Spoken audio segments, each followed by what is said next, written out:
அறிவாளிகளினுடைய கூட்டம் ஏற்றுக்கொள்கின்றது, நியாயவாதிகளினுடைய கூட்டம் விவாதிக்கின்றது, ஏமாளிகளினுடைய கூட்டம் மறுக்கின்றது. ஏற்றுக்கொண்டவர்கள் தெரிந்து கொண்டதால் அறிவாளி என்ற பட்டம் பெற்றார்கள்.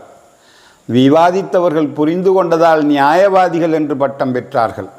மறுத்தவர்கள் ஏமாளிகளானதால் முட்டாள் என்ற பட்டம் பெற்றார்கள். அறிவாளிகளும் ஞானிகளும் நியாயவாதிகளும் முட்டாள்களும் மனிதன் என்ற பட்டங்களை பெற்றவர்களேதான் என்றாலும் மனிதன் என்கின்ற பட்டங்களில்தான் எத்தனை ரகங்கள், எண்ணிட்டு பார்க்க முடியாத வாழ்க்கை கூறுகள் பிரிந்து கிடக்கின்றன. இவற்றிற்கெல்லாம் ஆதாரமாக விளங்குவது அறிவு. அதன் வினைகள் இரண்டு, நல்வினை தீவினை. நல்வினை பயனுள்ளது, தீவினை பயனற்றது. பயனுள்ளது வெற்றியை தந்தது, பயனற்றது தோல்வியை தந்தது.